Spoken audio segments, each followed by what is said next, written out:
حسبك كلية أحمد عبد حسين أحمد عبد ديره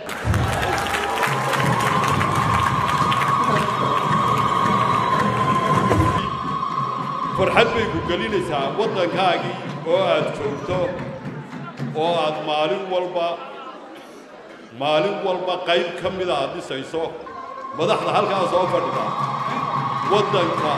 gobol lixdii gobol ee Soomaaliland lixdiiba way fadhiyaan haduu yahay gobolka Togdheer haduu yahay gobolka Saaxil haduu yahay gobolka Sool haduu yahay gobolka Sanaag iyo Maroodijeex aynu joogno awdal dhamaantood halkaas ka wada arkaysaa waa buwan qaran aad iyo aad baan idin salaamayaa waxaan rajaynayaa inuu noqon doono abwaanku ninka ugu codka badan leh Soomaaliland ma Maroodijeex waxaan ilaahay ka baryayaa inuu ka mid noqdo 82 xildhibaan xildhibaan ee noqonaya golaha baarlamaanka jamhuuriyadda Soomaaliland waxaan ilaahay ugu baryayaa waa dadka qiimaha leh aynu doonayno dalkeena inay hore u mariyaan shuruucdeena adkeeyaan aad iyo aad baan idin salaamaya intiina ka soo qayb gashay maxamed xaaji aadan wasiirka xiriirka golayaasha iyo dastuurka ayaan ku soo dhaweynayaa dhammaanteen waxaynu soo dhaweynaynaa abwaankeenna caanka ah ee halabuurka badan abwaan xasan dhuxul oo aynu leenahay bulshadii Soomaaliland oo dhammaystiran baa halkan kuugu timi waxaan leeyahay hambaliyo haddii ruuxa diirkiyo duntiisuba xariir tahay haddii uu dareen galo dabad kuma fogaadee damiirkiisa wacan baa haddii uu soo kaxeeyo dadku ugu adeega waa damal hadhweynoo xikmad loogu deeqo murti laga durduurto ina deeqi karayee kulmiyow dabaaldega intaa waxaan ku sii daray doorkiinna idinkuna shacab yahow dadaalo dhammaantiinba doorto ha u kala dareerina waxaan u yeedhayaa boos mire maxamed wasiirka dhallinyaradii ciyaaraha inteena halkaa joogta markaynu 30% iska dayno inteena kale foodkiisa ku filan wuu dooran yahay anigu xaafadayda waxaan bala qaadayaa 15 qof oo jooga 15 qof inay isaga siiyaan foodka haddii aan la yidhaahdo waxaan filayaa foodkaas inaanu meel inaga marayn guul baynu u rajaynaynaa abwaanka shacabkaynu ku xoojinaynaa hoolkan ardayda jaamacadaha iyo waalidiintooda qura ayaa soo buuxiya nin kale oo isku dayi kara inuu hoolkan yidhaahdo ha la ii sharaxo ma jiro xasan baa ugu horreeyey waa kalsooni dadka uu wato cabdilaahi maxamed daahir la taliyaha arrimaha doorashooyinka madaxweynahan ku soo dhaweynayaa maanta munaasabadda waxaynu isugu nimi oo aynu ognahay oo aynu arkaynaa oo cabdiqays markhaati ka yahay inuu sharaxan yahay xasan dhuxul laabsaalax hadduu golaha wakiilada tago oo aad doorataan wuu tegi doonaa insha allah waxaynu hubnaa inuu yahay qof codkiinna gudbin karaya soo ma aha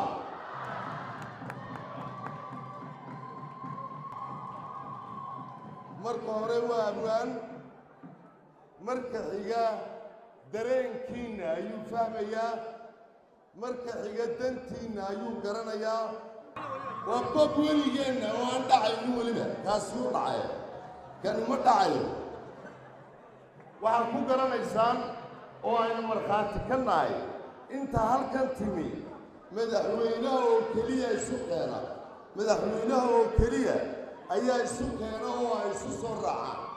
ragaan baryaha is arkin ayaa madashan isku arkay waxaaba waxa ka daran oo anigu xogogaal baan ahay oo aan ogahay dadka inta codaysaa xasan dhuxul laabsaalax oo jeceshahay waa dumarka iyo dhallinyarada.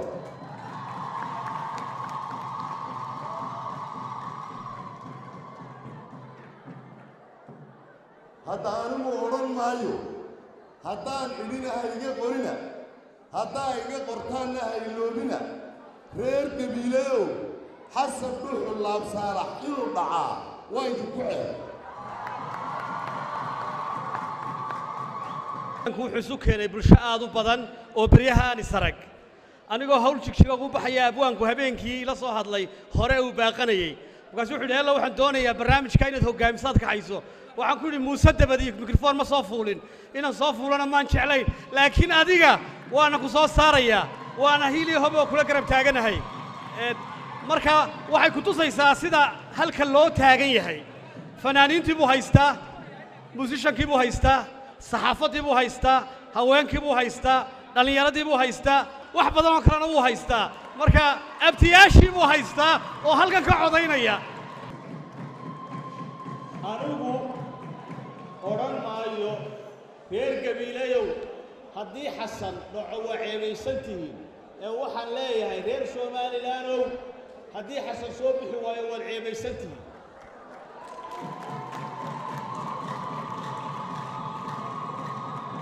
xasan gobol ma aha waa abwaan qaran heesihiisa iyo suugaantiisa badhan baa laga dhagaystaa laasqoray baa laga dhagaystaa buuhoodlaa laga dhagaystaa saylac baa laga dhagaystaa intaana wuu u sharaxan yahay waxaanu leenahay haddii ninkaas soo bixi waayo qarankoo dhanba ceeb bay ku tahay kolley baa anugu shalay qorshahaygu wuxuu ahaa inaan saaka ka laho gobollada bari u ka laho shidaalku gaadhiga waa igu jiray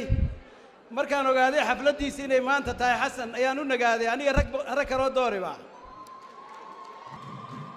waxaan ugu nagaaday waxa weeye waxaan u arkay musharaxa inuu yahay musharax qaran ee aanu ahayn musharax degmo ama mid gobol waxaynu dhisaynaa qaranka aynu dhisayno gacanteenna iyo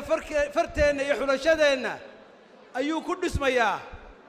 markaa maanta anigu waxaan u arkay ee xafladdan uga soo qayb galay xasan dhuxul inuu ka mid noqonayo 82 xubnood nin ka mida oo nin qarana inuu noqonayo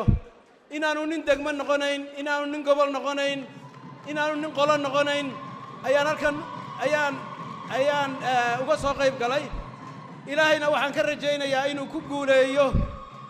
oo tilmaamihiisii faraha badnaa ee qarannimo iyo halkanka u soo galay qarannimada ee suugaanaysnaa inuu maantana ku beddelo cod iyo shuruuc dalka anfaca iyo ku ilaalin xukuumadaha iyo dalka ee halkay higsanayso oo ah ictiraaf iyo inaynu caalamka ka mid noqonno marka waxaan leeyahay halkan anigu waxaan ka qirayaa maanta inuu 246 murashax iigu muuqdo ninka kow u ah inuu yahay ee iga muuqataa ee la isku raacsan yahay markaan arko codka dadka had iyo goor waxaa dhacda gobolladu way isu faanaan bariyo galbeedna waa la isu faanaa haddaannu siinno gobolka maroodijeex xubinta koowaad talabaad bari baynu ka dhigaynaa haddii alla yidhaahdo oo aynu ka soo saari doonnaa xubin la mid ah laabsalaax oo kale waxaan leeyahay musharaxaasu iilan maayo cabdilaahi xukusa hore uu sheegay manbacuu ka soo jeedaana waa manbac wanaagsan wuxuu ka soo jeedaa gabiiley iyo dila sida hore loogu sheegay waa meel laga aasaasayo somalilan iyo midnimada iyo barwaaqada aynu ka aasaasayno waxaan jecelahay inaynu musharaxa u codayno oo ugu codayno qarannimo oo qabiil aanaynu ku eegin maadaama aanu nin qabiil ahayn musharaxa la soo xulay xasan dhuxul hambalyo ayaan leeyahay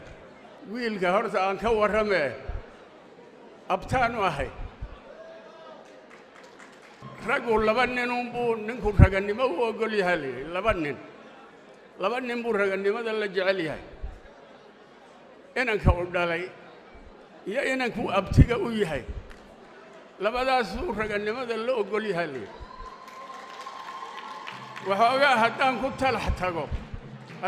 talax tago hay diidina abtinimadaas ay diidanaysee haddaan dawlad dhisaynoon dhan u soo wada jeedno reer walow waddankaaga dhuxuloo kala dooro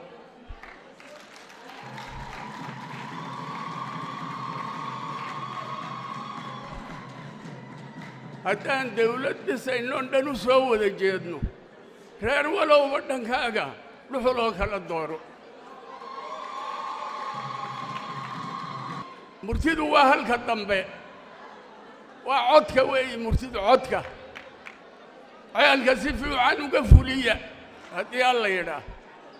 ducana waan ku darnay marka waxaan u yeedhayaa caaqil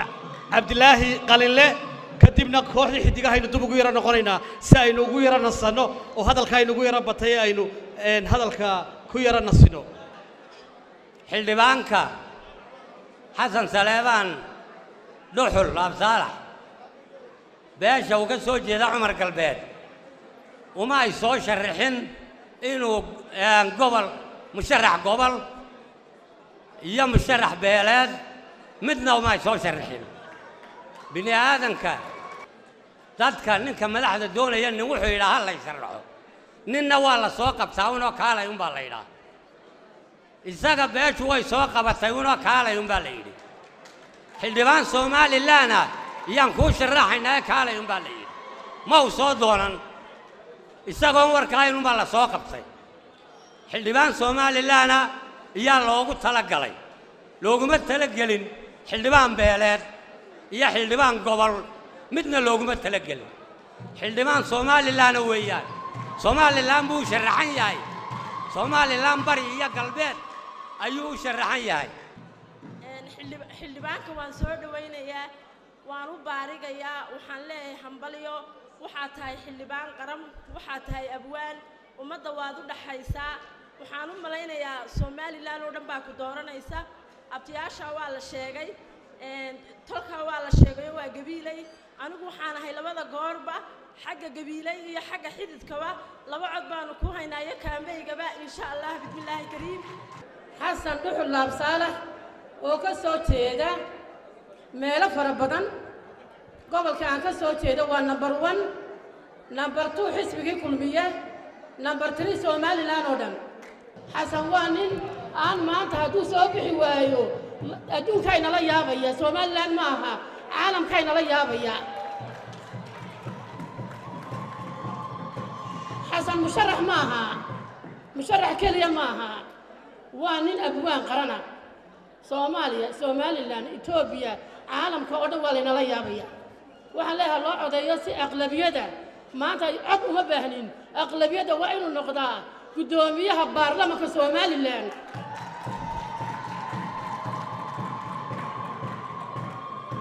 reer gebile waxaan leeyahay innaga inooma aha musharax keliya yaan laynala yaabin musharaxiinta gebile wuu inaga yaraa maaragta culays badan yahay codadka ha la qaybiyo war xasana la soo saara dee inuu nin qaran yahay inuu somalilan oo dhan u sharaxan yahay dadka fadhiyay ka muuqataa inuu caan yahayna annagoo waqooyiga isku raacnay baan odayaro awrooda weydiiyoon ku idhi ninkan maad garanaysaa maya buu yidhi waar haddaba ninkan laabsaalax laydhaa haddaan garanayaa buu yidhi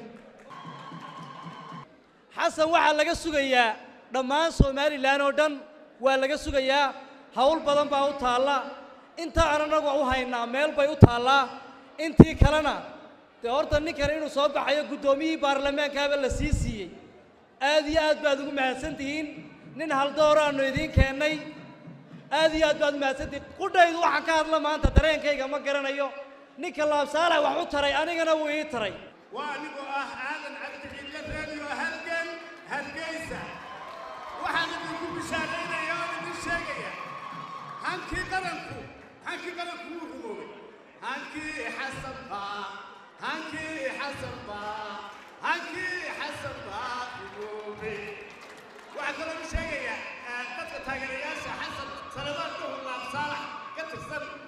garabyada ugu badan ee uu wateen lagu duula lagu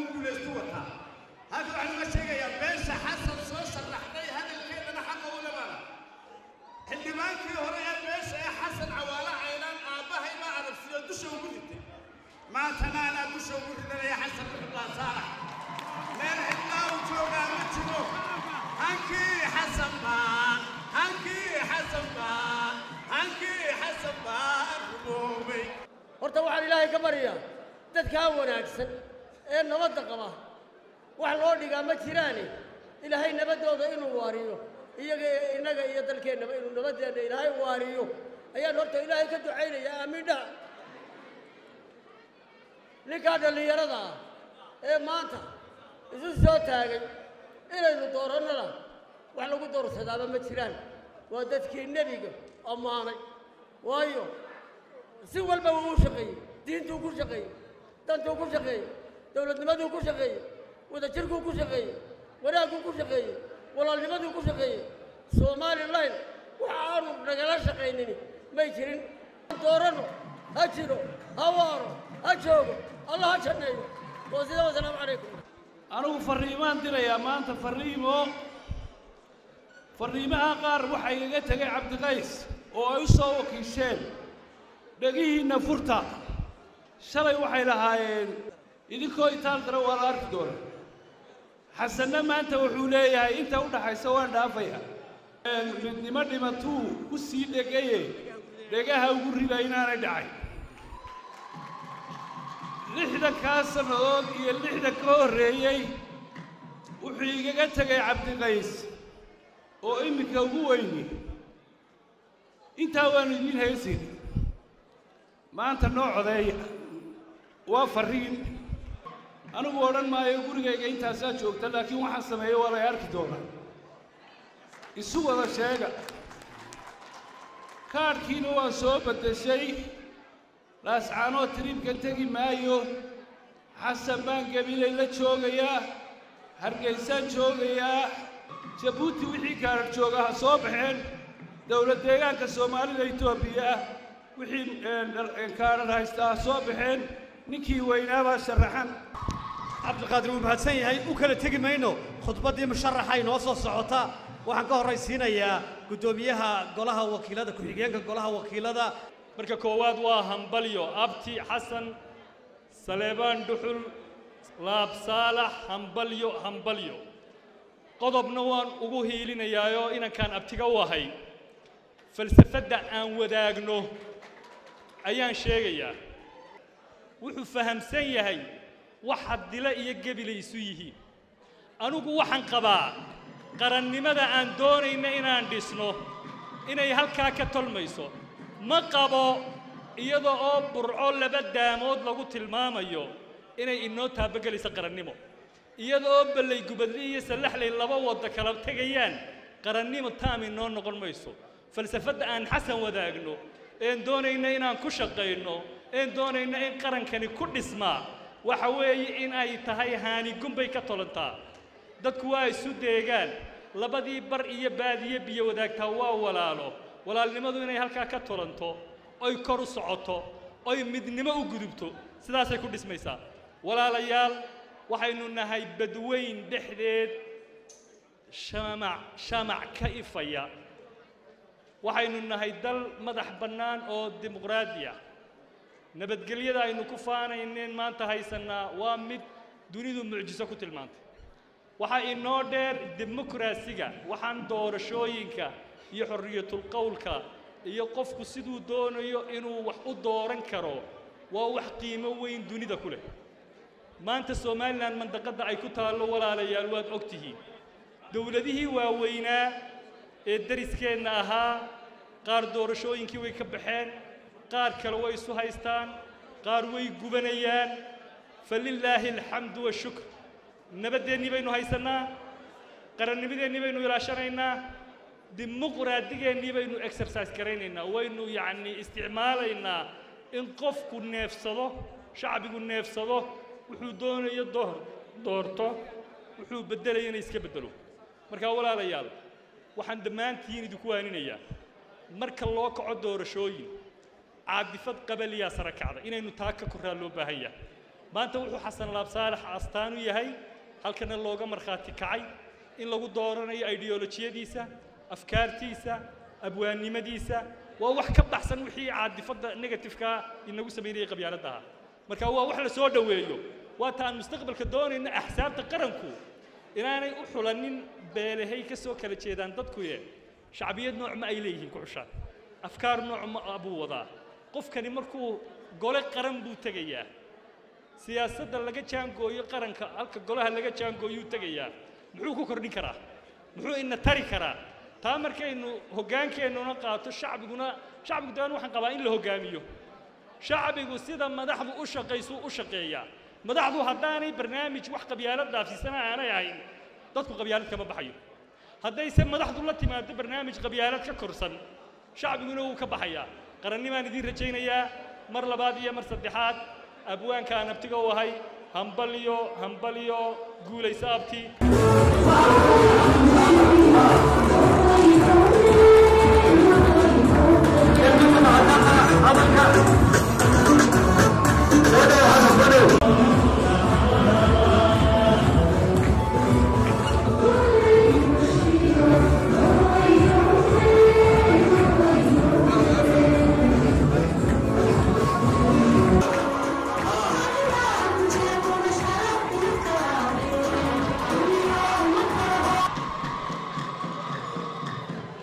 ilaahay baa keligii mahad leh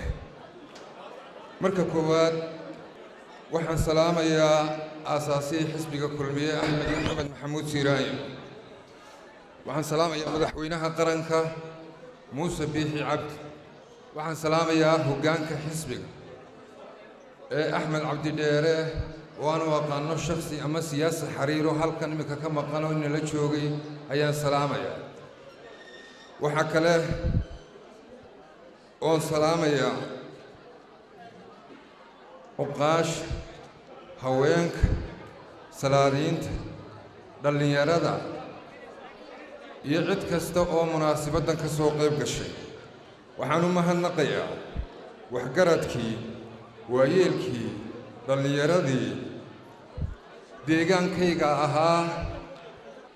iina soo xulay xil aan ilaahay ka baryayo inaanu iigu xilin maanta madashan waxaan ugu kulannay si ka duwan sidaynugu kulmi jirnay iyo ujeeddo ka duwan ujeeddooyinkii aynugu kulmi jirnay nidaamka dimuqraadiga ah ee dunida inteeda badan ka shaqeeya ee aynu qaadannay ahna fikirkii qarnigii labaatanaad ugu guulaha badnaa hirgelintiisu sahal iyo fudayd inooma ahayn balse isku duubnideenna ol iyo isku diirahaanshaheenna iyo biseelkayna ummadnimo ayaa inagu simay inaynu suuro gelinno waxaan lagu farxaa alla loogu mahadnaqaa oo wax weyna inaynu ka gudubnay marxaladdii maqsinka aynu isku dooran jirnay una gudubnay marxalad aynu macshar isku dooranayno shakhsiyan ismalihii maalin baad hagartay dadkaaga oo tiyo lahodayaad haysatay afkaaga waan la hadlay waxaanan aaminsanahay taasi inay fahanka iyo baraarugga wax ka tartay mar istaayuun baan lahaa dadaalana waan lahaa isku duubnaadana waan lahaa haddiiba baraarujinta bulshada in badan aan ku soo howlanaa taasina ahayd kaalintaan markaa qaban karaayay waxaan istusay in mas-uuliyad iyo xil intaa ka ballaarhani dadkayga iyo dalkayga iyo calankayga iyo ciiddeeda iga saaran yahay waana sababtaan isku soo taagay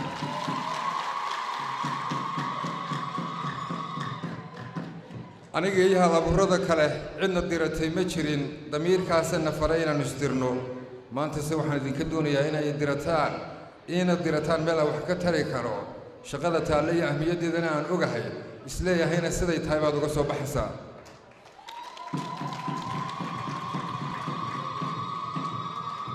xilkasnimaan ahaynow haddii uunku ku xaqdhowro xaqiiqada jirtaiyo waayahan kuu xilqarinay xeer iyo sharci wuxuu fulaa marka isla xisaabtan jiro ee raacitaankiisa wax kuugu hagaagayaan jabintiisa iyo baalmarkiisana wax kaaga xumaanayaan maanta waxaad awood u leedihiin inaad qof musharaxa aad xildhibaan ka dhigtaan balse waa su'aale miyaad awood u leedihiin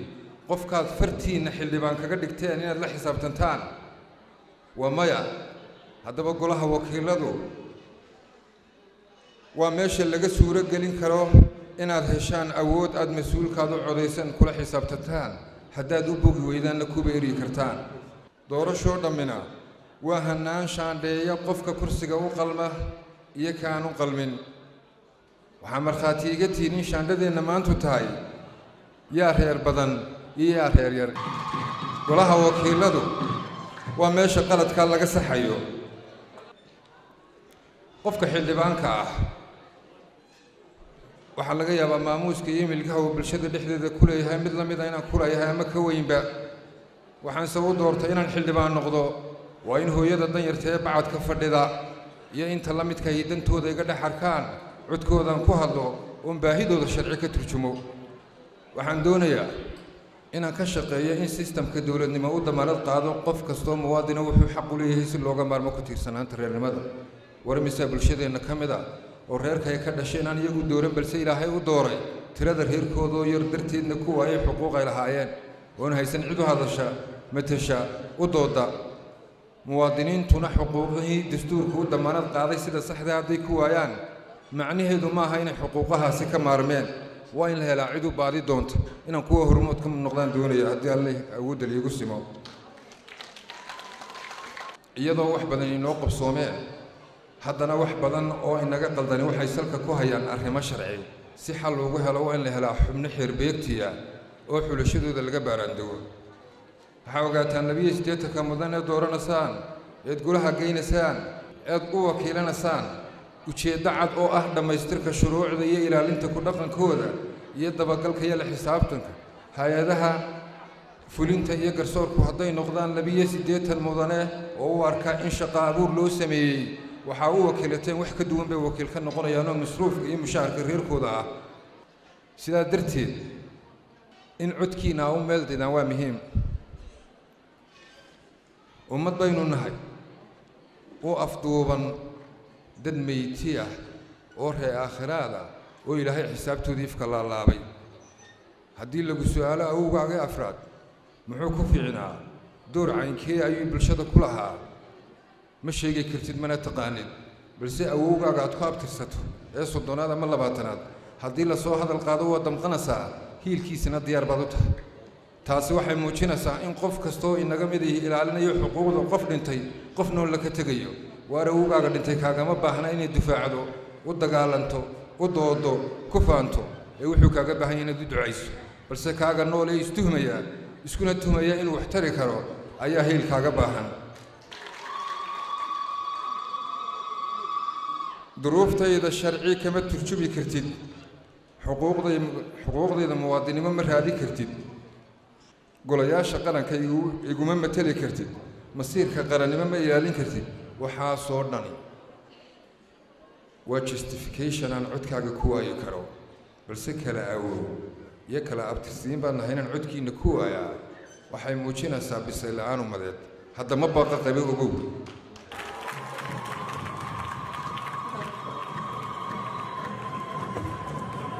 waxaad igu doorataa eed igu aamintaa inaanan isku soo taagin ujeeddo ka weyn in ummaddayda wuxuu saxmaa hanna aan leeyahay dareen iyo damiir iyo hagaana igu jiro waxaan idinla socodsiinayaa inaan wax weyn oon xeeriyo aan leeyahay oo aan kaga duwanahay musharaxiinta kale ee aad dooran doontaan u malayn maayo xildhibaanka caadiga ah ee codkiina siisaan haddii shaqadii aad u dirateen uu gabo aakhiroo dhaartu qabato mooyaane ifka inay cidi kula xisaabtamayso marka la eego sistamkeena dowladnimo iyo sida iminka nahay balse anigu haddii shaqadii aad ii dirateen aanan ka gaabiyo iyadoo dhaartii alla meelii taallo haddana ifka wax badan baan ku waaya oo maxaan ku waayaa waxaan ku waayaa ixtiraamkiinnii jacaylkiinnii magacii weynee aad ii samaysay inaan idinku dhex lahaa iyo taariikhdayda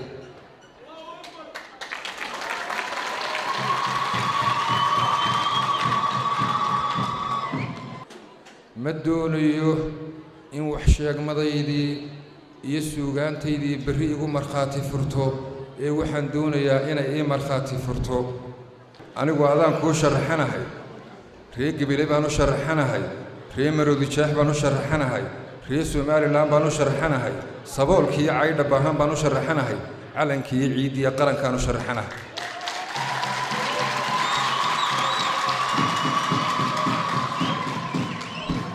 waxaan doonayaa inay ii ducaysaan iiguna ducaysaan in ilaahay ii asturo ina kala asturo isku keen asturo hadday halkaasina khayr ii leedahay ilaahay igu simo haddii kalena najayna waxaan kaga baxayaa waxaan doonaya waxa igala weyn waxaan idinla doonaya inaad noqotaan qulubta inoo fiyo ujeedda ina midaysa isbeddelna codkiina kama horeeyo waxaan u mahadnaqayaa dhallinyaradii abaabulkan sida weyn uga soo shaqaysay dadkii ilaa saa ka fadhiyey inta soo safartay waxa kale oo salaamaya mudantii wasiirada lahayd ee cid walba lahayd ee halkan timiday waxa ugu qiimo badan ee qofka la siiyo qofka kala siiya waa waqtigaad ii soo hurteen ayaan idinka mahadnaqaya wasalaamu calaykum waraxmatullaahi wabarakaatu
hadal